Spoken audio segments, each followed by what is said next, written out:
shouldn't have stayed for the milk and cookies. We called it the clubhouse, even though it was Mark's basement. The ceiling hung low. Someone's dad had donated an old couch that we had pushed up against the wall. It was somewhere for us to just hang out. We had used it since school. We played music, video games, flipped through magazines. Mostly, we just avoided responsibilities. Tonight, it was just me and Mark. The other three had bailed earlier. We planned to watch a movie, but hadn't decided one we could both agree on. After a bit, he said he was tired and went upstairs for a drink. I stayed downstairs. My eyes were wandering around the room, looking at nothing in particular. Then, I saw the paper. It looked like a page from an old notebook, rough around the edges, starting to turn yellow. It was folded once and wedged in between two cinder blocks near the back wall, close to the floor. I walked over and pulled it out from the tiny crack in the bricks. When I opened it, the handwriting was smudged and shaky. If someone finds this, please help me. I am trapped somewhere, but I don't know where. It's dark, and I can hear people walking. That was all there was. At first, I thought it must have been a joke. Something dumb Mark or one of the guys had written as a prank for someone to find. I peered through the opening, but couldn't see anything. It was way too dark. I pressed my ear to the concrete, then knocked. It was solid. I looked around the room some more, but the walls were bare, except for the two group photos of when there were 6 of us. I shouted up for Mark. No answer. I folded the paper and put it in my pocket. Soon after, Mark came back down. I was about to show him, but something stopped me. I said I felt unwell and tired too, so told him I was leaving. He shrugged and said he hoped I felt better tomorrow. Just as I reached the bottom of the stairs, the door opened at the top. His mom was at the top step, holding a tray with cookies and milk. She always still makes them, like we are 12 years old. She told me to wait and take some before I left. They smelt so warm and sweet. I waited downstairs for her and reached out to take some. That's all I remember. I just woke up 20 minutes ago, and after realizing where I was, needed to write down what I could still remember.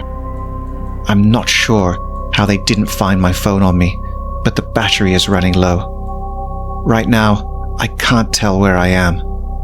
The whole room around me is concrete. It's really small. My legs can hardly stretch out. It feels like it was built for one person. There are no windows, and I can't work out where the door is either. But one wall has a thin seam. The air smells like damp dust and bleach. I tried shouting out for anyone, but it was just silence back. I've heard footsteps outside the wall. They're slow and careful, and then they move away. So if anyone is listening to this, oh wait, the footsteps are coming closer this time. I need to turn off the phone light. I think they're coming in. Please send help. The clubhouse is at 10678.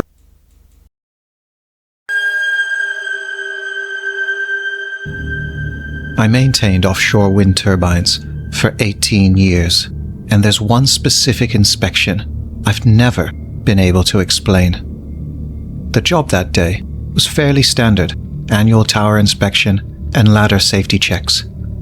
You're looking for things like corrosion, loose bolts, integrity of the platforms. The boring stuff that keeps people from dying. I was part of a 3-man crew doing a run of turbines that were all within relatively close proximity to one another. Get dropped off on the platform, by the boat, do your checks, radio in, and wait for pickup. Most of your days offshore are actually mundane like this. This was toward the middle of my career. I wasn't green, but I still wanted to be the guy out working the actual jobs instead of being stuck in the office every day. The turbine I was supposed to inspect was identified as T12 on the work pack, but the actual number on the tower was so old that the paint was already faded yellow. When I was getting ready and looking over the work packet, I distinctly noticed that the font on the tower's ID seemed off compared to the newer turbines around it, as if it had been repainted by a different contractor years ago. I mentioned it to my supervisor almost as an afterthought. "Tower ID looks like the older model," I said, not expecting any kind of reaction. He glanced up from his clipboard. "Probably is. Log it later, and let's move." We approached the tower on our transfer vessel and prepared to land on the platform. The wind was a steady but not extreme breeze. There was the normal vibration running through the tower as the blades turned high above. We were splitting tasks. One of the other guys was doing an external check around the base. The third guy was assessing the tower for corrosion at the lower platforms, and I was taking the inside climb. The tower door is just a normal, heavy metal hatch with a handle and a multi-point latch, not something you can just shoulder open. It's built to be completely weatherproof. The moment I went to grab the handle to pull it open, the latch gave way. I assumed that someone else had opened it already, and I just not noticed while I was securing my lanyard. So I glanced back over my shoulder to see if my colleagues were already coming towards the door. Neither of them was anywhere near it. One was focused on taking photos of the ladder brackets, and the other was watching the boat, performing his own visual safety checks. I turned back, pulled the hatch open, and a smell of damp soil wafted out. The kind of smell you get on your boots after walking through wet grass after a rain shower. Not the smell of a metal tube 60 meters above the sea, sealed off from the elements. Towers smell like metal, oil, sea salt, and that stagnant, stale air from being sealed for long periods. They don't smell like earth. I stood there for longer than I should have. Maybe condensation had somehow collected and mixed with rust to create something that resembled mud. Maybe some bird had got in and died somewhere. I've seen weirder. I stepped inside and pulled the heavy hatch shut behind me to maintain the sealed environment. The lights inside were on, which is normal for a turbine tower since they are movement activated. However, the inside of the tower felt strangely warmer than it should have. Again, not something that would raise a major red flag on its own. Turbines are often warm inside due to solar gain and residual heat, and a technician could have been inside earlier in the week for maintenance work. But there were no logs indicating that. Every tower has an internal logbook or digital record accessible through the system. At a minimum, there's always a keycard system that registers who has accessed the tower and for what purpose. I checked the access panel on the interior wall just next to the door. The reader was showing green, meaning there had been no recent recorded entry and no warning of any kind. I climbed the first section of ladder, which brings you to the lowest platform. Turbine ladders have platforms every 20 meters or so, along with a fall arrest track you clip your lanyard to. If you slip, the slider mechanism locks, stopping your fall. As I always do, I was paying attention to the condition of the fall arrest track while I climbed, checking for anything that looked bent, corroded, or loose that would cause the slider to jam. The first platform was clear. No water pooled anywhere, no excessive corrosion. Then I saw it. On the grating, at the edge of the platform, was a smear of something dark and gritty, like mud. It wasn't a drip or a leak. It was an actual smear of dirt with tiny bits of plant matter mixed in. There wasn't much of it, but it was impossible to miss in the otherwise sterile environment. I crouched down and touched it with a gloved finger and rubbed it against the grating. There's nowhere in or on an offshore wind turbine where you can just get dirt. I stood up, checked the soles of my boots, and confirmed they were clean.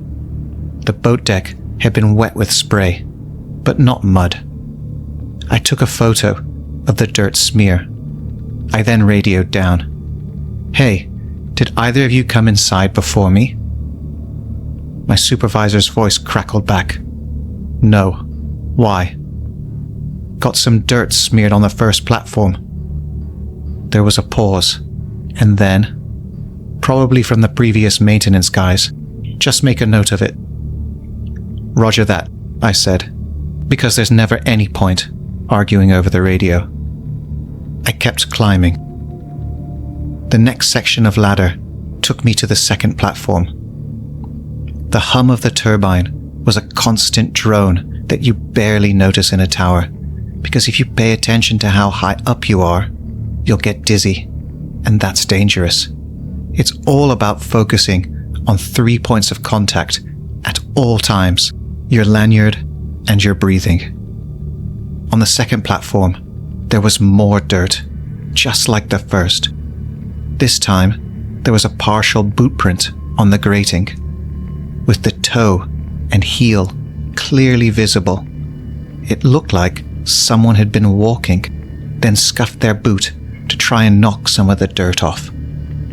But still, where could that dirt possibly come from in a tower on the sea? I leaned in closer and saw a faint streak running along the edge of the platform toward the ladder, climbing further up the tower. Then I heard a faint metallic clink directly above me. It wasn't a structural noise or a vibration. It sounded like a tool being placed on a steel surface. I stopped climbing immediately and stood still, listening. Offshore, you learn to distinguish between the normal noise the tower makes and noises that suggest human activity. I heard it again, a short, sharp, metallic scraping noise, like metal sliding on metal. I resisted the urge to radio down again. If you start talking about phantom noises offshore, you tend to get written up for creating unnecessary work or being a hazard. When I reached the third platform, the air had cooled significantly. The dirt was also more obvious on this platform. There were multiple smears and scuffs on the grating, and what looked like a drag mark along the ladder rail. And that's when I saw it. Dangling from the fall arrest track just above the ladder was the slider for the fall arrest gear. It was unclipped. The fall arrest slider is what stops your fall. People die because they forget to clip in properly, or they let their lanyard come unclipped. The slider was hanging from nothing, just swaying gently with the hum of the tower. I checked my harness, and my own fall arrest slider was properly clipped in above me on the track section I'd just been climbing. This was a second fall arrest slider on the track. This means someone had either been inside this tower recently and hadn't been properly attached to their fall arrest gear, or they had disconnected from theirs and then completely forgotten about it before exiting the tower. Neither option seemed remotely like normal procedure. I searched for a logical explanation, but could think of none, especially alongside the dirt, the weird smells, and the tool noises. I radioed down again, trying to keep my voice even. I've got an extra fall arrest slider unclipped, midway up the tower. It's not mine. Take a photo and log it, my supervisor replied. His voice a bit sharper this time. We'll deal with it later, so we don't stop the schedule. Roger that. I took the photo and stood on the platform, listening. The tower hummed, a constant drone. The wind whistled through the metalwork, distant and muffled.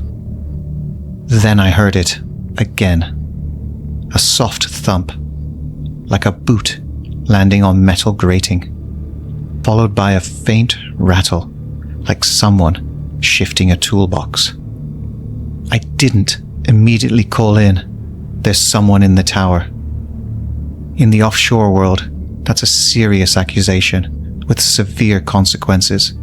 If it's wrong, you can cause thousands of dollars to be lost in shutdown time, and the investigation alone is a headache. You only report something like that if you are absolutely certain and can back it up with undeniable evidence. So I kept climbing, because stopping mid-tower was its own kind of risk. I was scared, but because I'm stubborn, I needed to know what was going on, and my supervisor was the type who would reprimand you for pausing unnecessarily. When I got to the next platform up, the boot marks changed. They were deeper at the toe, and they were fresh. The mud was still damp. I touched it with my gloved finger and felt the grit. That's when I finally clicked into safety assessment mode. If there's someone in a confined vertical space who isn't accounted for, they're climbing without being attached to fall arrest gear, and I'm hearing noises above that suggest they're active, then I'm in a dangerous situation, putting myself in a position below an unknown person in a narrow tower is just asking for trouble. I stopped climbing. I clipped onto the platform anchor and stood there, looking up the ladder into the dim shaft. The lights were on, but the internal tower structure created many shadows. "Hello," I called out. My voice echoed up the shaft and came back to me, thin and distorted. Silence.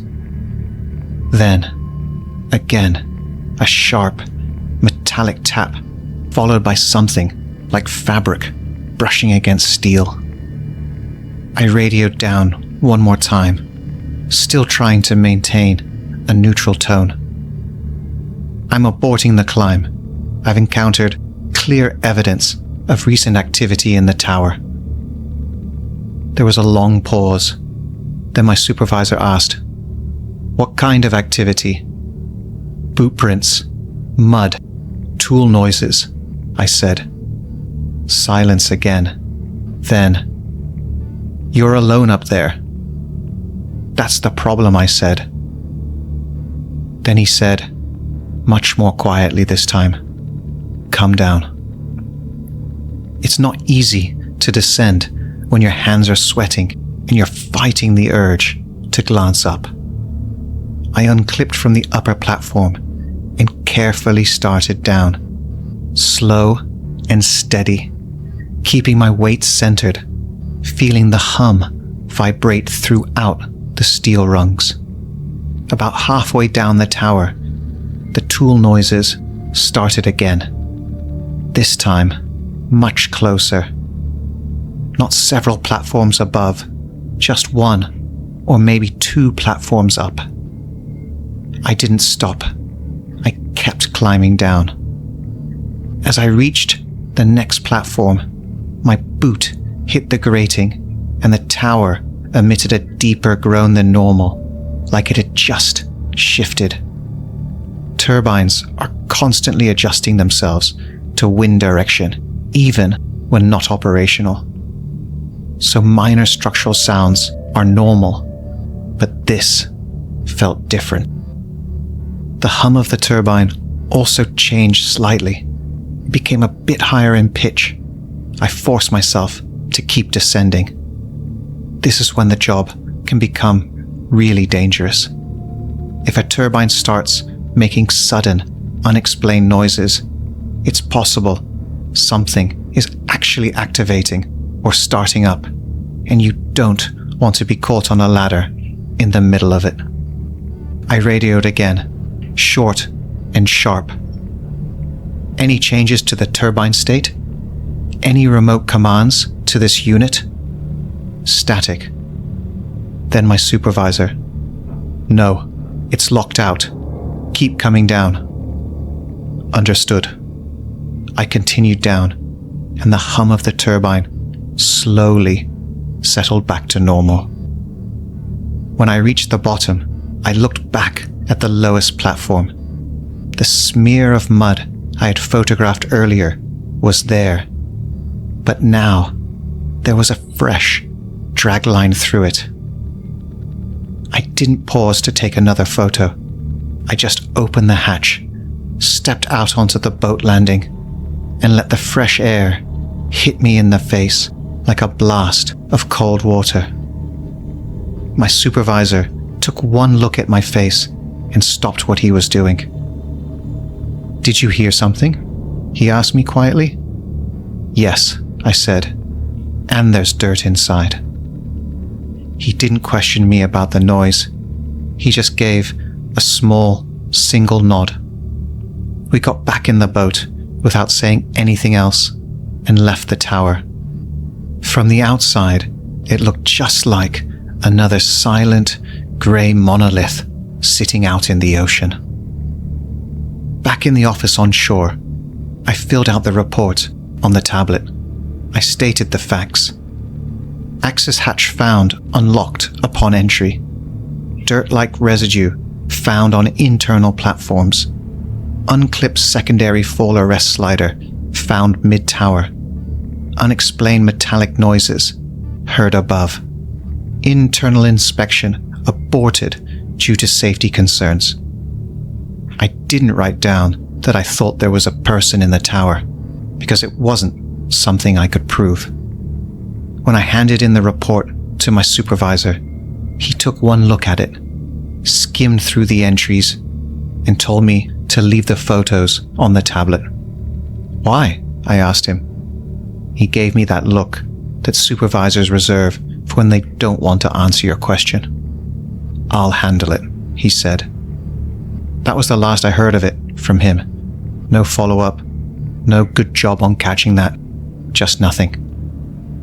I was curious, so about a week later, I checked the maintenance log for the T12 turbine during a quiet moment in the office.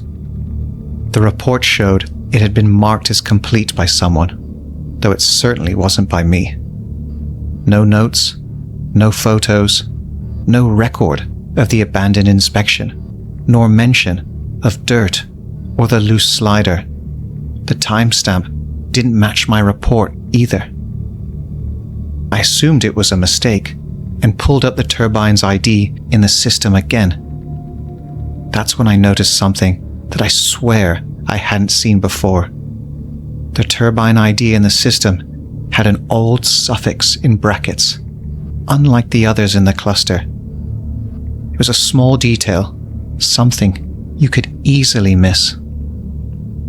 I didn't quit over that incident.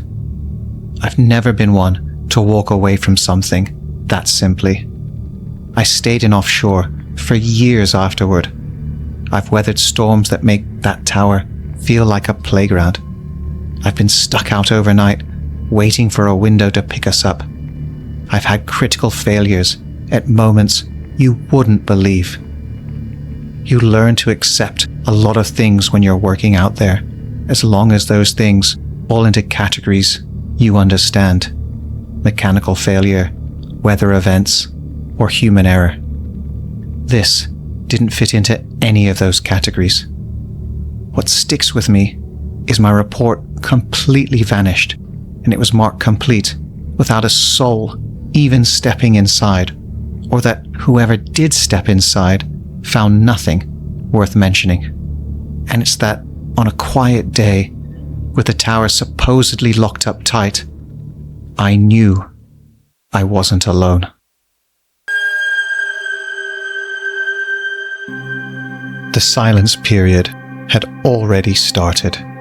He knew the second the doors of the elevator closed. He'd mistimed getting on, thinking he could use it before it started. The elevator dipped and kept going down. Somebody was in here with him. They were pressed into the far corner, hand against the railing, breathing too fast. He saw the panic on their face. Their eyes kept darting to the panel and back, as though trying to accelerate their destination with their gaze. He noticed the sweat, a dark curve spreading out from their shirt collar. The indicator on the panel froze. The elevator slowed and then suddenly stopped. The other person lunged forward, hands braced on their knees, and expelled a breath that was more of a gasp. They kept it quiet. He took a step towards them without thinking. The word died in his throat. Not because he'd wanted to stop, but because thinking about saying it produced a feeling of resistance that he couldn't push through. He reached out and hit the emergency button instead. A green light instantly illuminated around the button. Request acknowledged. He waited stupidly for the voice. There wasn't one.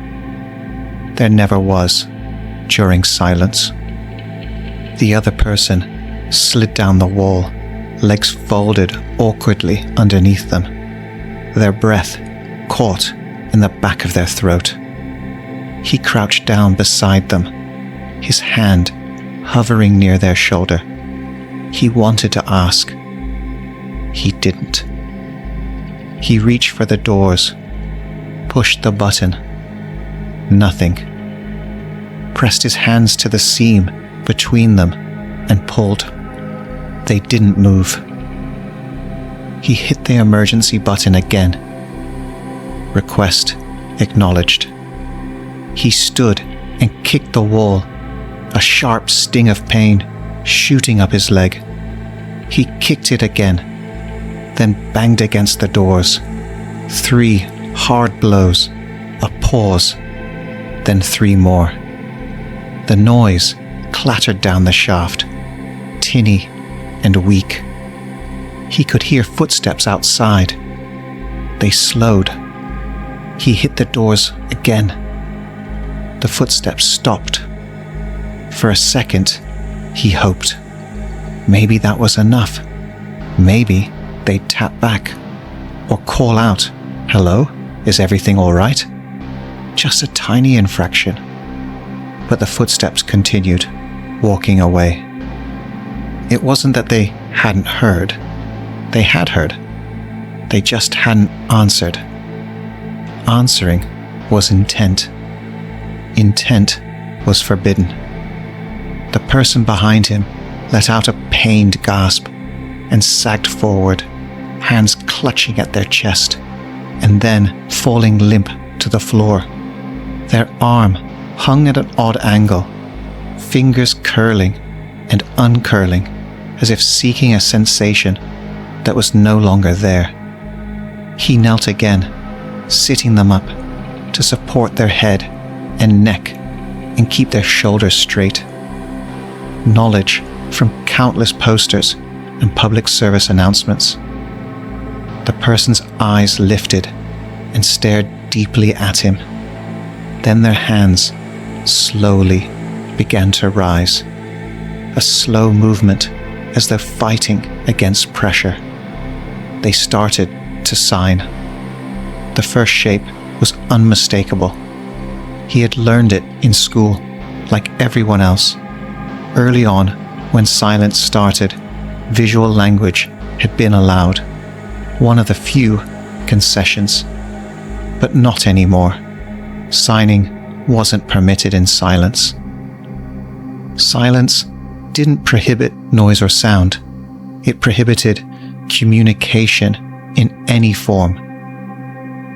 They completed half the sign and their hands stopped, hanging in the air, trembling. Their eyes darted to the camera in the corner of the ceiling, then back to him. They dropped their hands. Their breathing faltered. They tried again. The signs were hurried, almost clumsy, but he recognized them. A name, a location. One hand failed halfway through, fingers going slack. The other shook violently, trying to compensate. They reached for him and clamped onto his hands with a desperate grip, pulling his fingers, guiding them into position to complete the sign. A cart rolled by, its wheels clicking over an uneven surface. Activity continued in the building, oblivious to their plight. The other person squeezed his hands tighter, trying to finish. He knew what completing it would mean. He also knew what refusing it might mean. The silence period had hours to go. He didn't pull his hands away. He didn't finish the sign. The elevator remained still. And somewhere above them, they were being watched. Some hours passed, and the elevator still had not moved. The other person's weight pressed harder against him now. Their head, unable to stay up, dropped forward onto their chest. He again pressed the emergency button. Request acknowledged. He watched, hopelessly, expecting a different outcome. But as before, nothing happened. He kicked the door as hard as he could in frustration. The other person let out a loud, sharp gasp. Their eyes were opened wider now, and they lifted their hands to start signing. Their hand motions were smooth, their panic dulled by a desperate resolve. A name, a location. He understood them again instantly. The next signs were still clear, providing more details of a building and a floor. Their fingers started to falter again, the effort being too much, and their fingers locked, unable to complete the sign. They looked at him. He could see the pleading in their eyes. They gripped his hands, their fingers digging into his flesh, attempting to press his into the required shapes. They were too weak to direct it fully, locking halfway, the effort collapsing. They sighed and let out a weak moan as their head fell back against the wall. He glanced at the ceiling panel, at the black camera directly above. Suddenly, so softly it was barely audible, something clicked. The small red light next to the camera's lens glowed to life. He froze.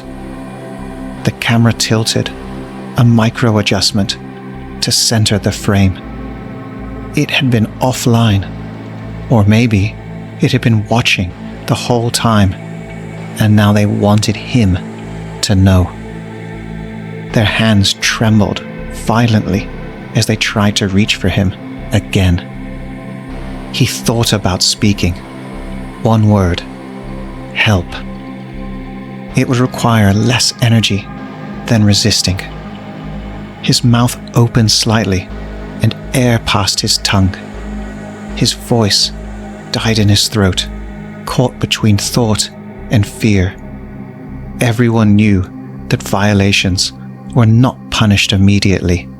All evidence was gathered first, then analyzed later. Before he could think about it further, the other person's body started to convulse. Their eyes rolled slightly back before struggling to focus. He helped pull up their shoulders, getting them upright again. They tried to perform the signs.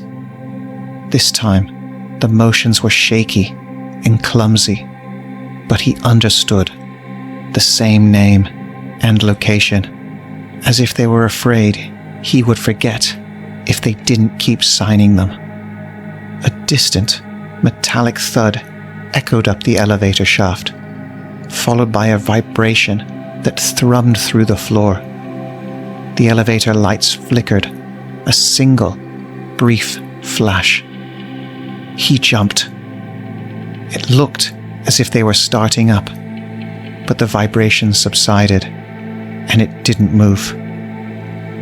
The other person's fingers twitched against his wrist, pulling at his arm, guiding his hand, pressing the shapes into place and trying to finish the sign. He looked down at the grip on his hand. He could feel their failing muscles at work and hear their breath faltering again. He thought about the time, that there was no way to measure how far into the silence it was. Did they only have minutes left, or still hours? He didn't want to imagine still being here when the other person stopped breathing altogether, when the doors opened and the questions he wouldn't want to answer started coming. He pulled his hand away gently, just enough to stop the sign. The other person looked at him. There wasn't anger or fear in their eyes, but a sense of knowing the impossible position he was in. Their grip relaxed. Slowly, their fingers slipped from his skin. They collapsed into his lap. The elevator felt smaller and the air thicker. He stood up sharply and pushed the emergency button again. Request acknowledged. He banged his fists violently against the doors, at a loss for what else he could do. The other person started coughing, then choking. He looked back instantly. Their head was tilted against the wall, their eyes now only half open. He crouched down, supporting their neck. Their chest rose and fell. It paused and rose. The pause lengthened each time, his own breath feeling impossibly loud in his ears. The red light on the camera glowed steadily. He stared at it and wondered if whoever saw it would understand the distinction between doing and failing. He felt a faint twitch of the person's fingers against his arm. He took their hand without conscious thought. Their grip barely returned the pressure. No more signs, no more strength. The elevator lights flickered once, longer this time. He looked at the panel. The number blinked and changed. The elevator lurched violently, throwing him against the wall. The other person slumped, their weight dragging at his arm. The elevator hum intensified as it started to move. And then the other person stopped breathing. The silence period ended as it had begun, without announcement or notice. The elevator pitched, steadied, and then began to descend. The other person leaned onto him, as the motion began. Their weight dropped fully against him, and it felt like a finality he had already known. He shifted automatically under the pressure, lifting their shoulders, angling their head, same as he'd been doing for what seemed like hours. It elicited no response. The elevator slowed to a stop, and the doors opened. People were outside, not gathered or waiting to help, just going about their normal routines.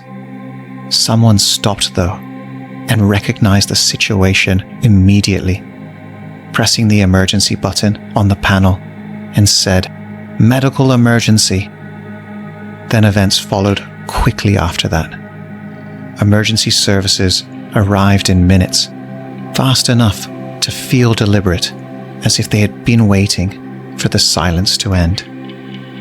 They moved with an efficient rhythm, gloves snapping, equipment unfurling, a strong hand firmly guiding him away as the other body was transferred onto a gurney. A pulse checked, then rechecked.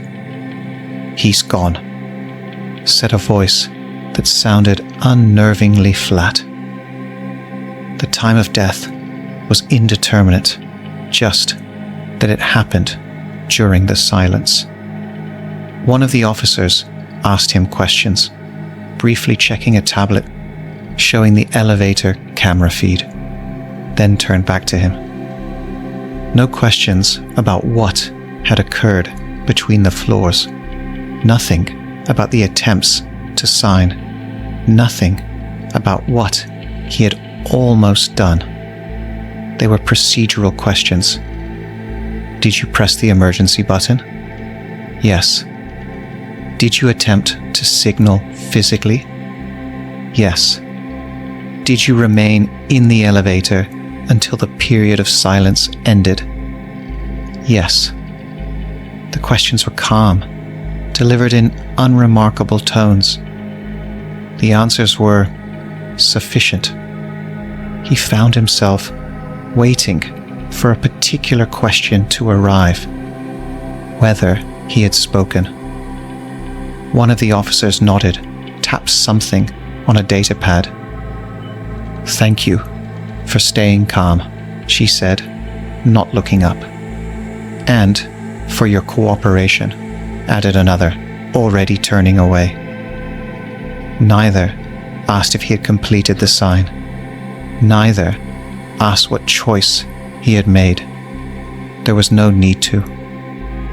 He remained off to one side, watching the stretcher being wheeled away. His throat felt parched. The space around the open elevator doors began to fill with the routine flow of people resuming their lives, as if the other person were already an irrelevance. Someone murmured an apology as an arm brushed his. For a few seconds, he stayed there, acutely aware of his hands hanging at his sides, slightly curled, waiting to be guided into action. Eventually, a hand motioned him away, and he complied. The remainder of the day was uneventful. The notice of the review of events arrived later. There was no charge or reprimand, simply a notification that a review had been scheduled. No date or detail of the review. He read it again, more slowly. It did not ask what he had done. It did not accuse. It only noted that something had happened during the silence involving him, and it would eventually be looked at. Days passed. As the next period of silence approached, he felt the familiar tension with a newfound clarity. Meetings being rearranged, stairs being chosen over elevators, and building exits being approached with greater frequency. No one talked about it, because no one ever did.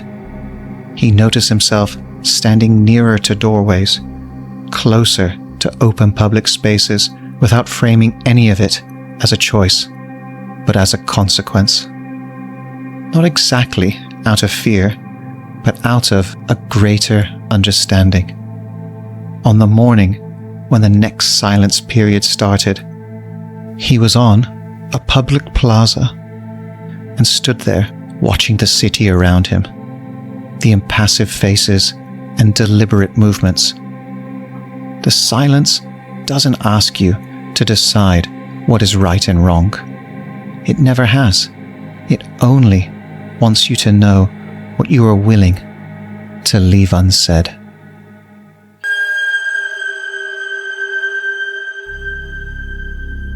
For 3 months, my roommate paid rent and never came home. It seemed like the best house share I'd ever had. Finding someone in this city is always a risk. Desperate ads and 10-minute meetings with strangers trying to decide if you can trust them in your home. After my last arrangement ended with my roommate trying to install a home podcast studio in the middle of the living room at 3 a.m., all I wanted was something uncomplicated. Someone who pays their rent on time and basically stays out of my way. Leo seemed perfect for that. He was a geological consultant and worked overseas constantly. According to the ad, he was sometimes gone for months at a time. He just needed a home address, somewhere to store some belongings, and a place to crash a few times a year for maybe a week or so every few months. What he was willing to pay in rent seemed like a lot, considering he'd barely be here, but he explained that ease was more important than price for him, and he liked my apartment's location. We met once in a coffee shop. He was normal, polite, clean-cut, firm handshake.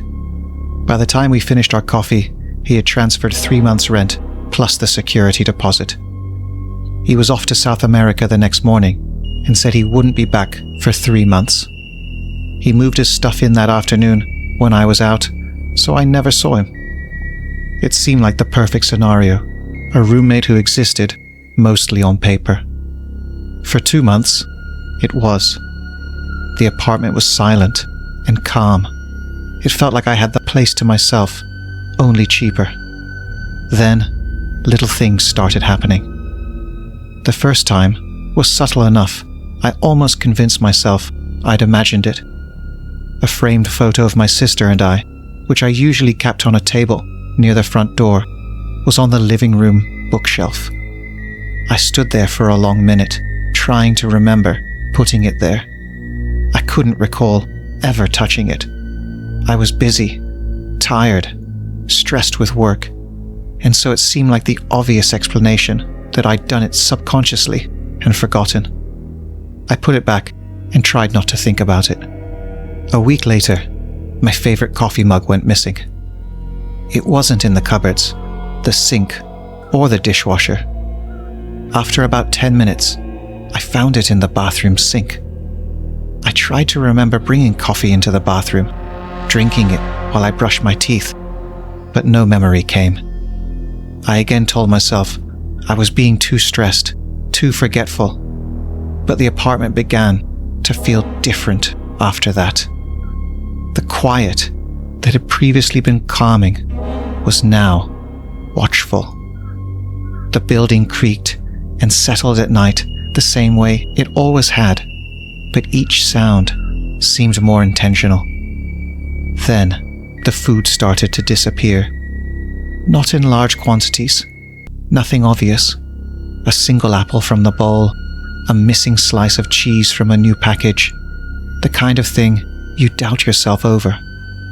I started paying more attention to the fridge contents. The next day, the pull tab on a can of soda was on the counter. I hadn't opened it. It was at that point the true dread began to sink in. Leo's door at the end of the hall remained shut. He had now been gone for almost 3 months. We'd only corresponded via email twice, once for the rent confirmation and once because I asked him how the project was going. Indefinite, project extended, hope all is well. One evening when I came home, I noticed a smell, faint, but definitely there, earthy, metallic, slightly damp. It was wrong. The smell seemed to come from Leo's room. I sniffed closer to his door. Was something forgotten inside? Spilled when he left? But it didn't smell like any specific thing I could think of. That night, I woke up to a soft scraping sound from the hall. I sat bolt upright, straining to hear. I watched the crack of light under my door, expecting a shadow to pass. No shadow came. I eventually decided it was just the old building, shifting. The next morning, I found the footprint. It was on the kitchen tile, just a few feet from Leo's door. A muddy imprint from the front of a boot, with dark soil clinging to it. My blood went cold. The smell, the food, the mug, the footprint. Someone had been inside my apartment. I considered calling the police, but what would I say? A moved mug? Some dirt on the floor? I knew what the response would be. For the next week, I jumped at every sound. I put a chair against my bedroom door at night. I couldn't tell which thought was more frightening, that I wasn't alone in the apartment, or that I was actually losing my mind. But then, last Tuesday night, I came home and noticed Leo's door was ajar. It hadn't been opened in months. I just stood at the entrance, paralyzed. Leo? No answer. Leo? Are you home? Nothing. My hands were trembling as I made my way down the hallway. I pushed the door open further and felt for the light switch. The room was completely empty. There was no bed, no dresser, no boxes or possessions. Nothing. It was as if no one had ever lived in the room at all. The only thing I could see in the room was a Polaroid photograph taped at eye level on the opposite wall. I walked across and peeled it from the wall. It was me, sleeping in my own bed, taken from the foot of the mattress. My face looked ghostly and blank from the flash. The chair was visible, jammed against the handle of my bedroom door in the background of the photograph. It was dated on the back from the night before. My stomach clenched and I stumbled backward, my heel catching on something on the floor behind the door. A canvas duffel bag. Inside, tangled and muddy, with thorns clinging to them, were my clothes. And photos. Dozens of them, of me cooking, sitting on the couch, watching TV, standing by the sink. In the side pocket of the duffel bag, a small plastic bag contained chunks of my hair and nail clippings. I ran.